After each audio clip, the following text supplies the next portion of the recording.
Hello everyone, welcome to miracle astrology और मैं हूं आपकी एस्ट्रोलॉजर सिद्धि। पैसे के बारे में आज मैं आपको बताने वाली हूं कि क्या चीज़ें करके आप पैसा अट्रैक्ट कर सकते हैं अपनी लाइफ में। ठीक है, कुंडली के थ्रू भी और कुछ स्विच वर्ड भी मैं आपको देने वाली हूं जिसकी हेल्प से भी आप पैसा अर्न कर सकते हैं, अट्रैक्ट कर सकते हैं। ओके, सो सबसे पहले कुंडली से मैं आपको बता देती हूँ। कुंडली में जो आपका सेकंड हाउस होता है वो पैसे का भाव है, वो धन का भाव है, लेकिन सेकंड भाव जो है हमारी कुंडली का वो संचित धन को बताता है कि कितना धन आपने कमाया, नहीं जितना धन आपने कमाने के बाद में, अपने सारे खर्चे वगैरह निकालने के बाद में, सारी रेस्पॉन्सिबिलिटीज़ को फुलफिल करने के बाद में कितना आपकी अर्थव्यवस्था रही और कितना आपने उसको संचित किया। कुंडली का जो आपका 11th हाउस होता है ये एक्चुअली आपके इनकम के बारे में बताता है कि आपकी लाइफ में कितनी इनकम आपकी रहने वाली है, कितना पैसा आप अर्न करने वाले हैं। वो चीज़, आपका जो भी कैश फ्लो है वो चीज़ बताता है आपका 11th हाउस।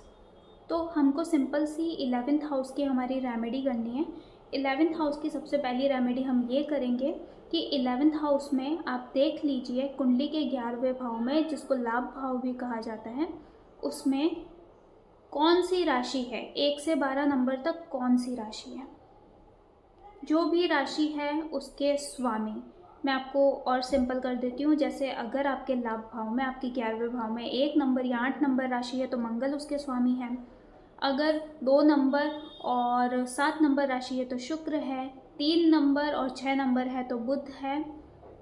5 नंबर है तो सूर्य है। 4 नंबर है तो चंद्रमा है। 9 या फिर 12 नंबर है तो गुरु उसके स्वामी बनते हैं। 10 या 11 है तो शनिदेव उसके स्वामी हैं। ठीक है, इस तरह से आपको सबसे पहले देख लेना है कि कौन सी राशि है और उसका स्वामी कौन है।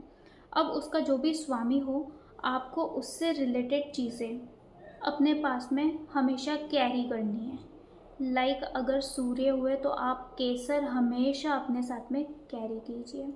चंद्रमा हुए तो आप चांदी का कोई भी गोल सिक्का या फिर एक ठोस सिक्का अपने साथ में कैरी कीजिए।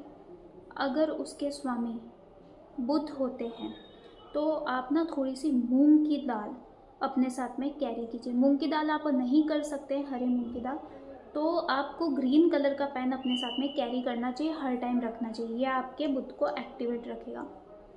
अगर गुरु है तब आपको क्या करना चाहिए, हल्दी की गांठ अपने साथ में कैरी करनी चाहिए। अगर शुक्र है तो इलायची अपने साथ में कैरी कीजिए, हरी इलायची। अगर शनि है तो आप कोई भी नीलम नीलम लाइक कि ब्लू चॉक जो आती है ना, आप वो भी यूज़ कर सकते हैं इजीली। नील जो आती है वो भी आप यूज़ कर सकते हैं, उसको भी आप एक कपड़े में बांध करके या किसी भी पेपर में फोल्ड करके अपने साथ में कैरी कीजिए। अगर मंगल है तो शहद की शीशी,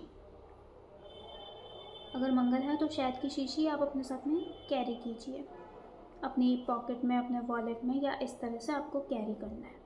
तो आप पैसा अट्रैक्ट कर पाएंगे क्योंकि वो प्लैनेट आपका एक्टिवेट होगा, आपका इनकम हाउस आपके साथ में रहेगा, एक्टिवेट रहेगा।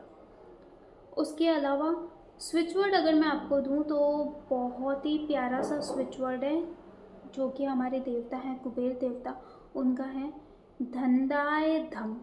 धंदाय धम, धंदाय धम, इसका आप कंटिन्यू चैंटिंग कर सकते हैं 108 टाइम्स, आप इसको कर सकते हैं।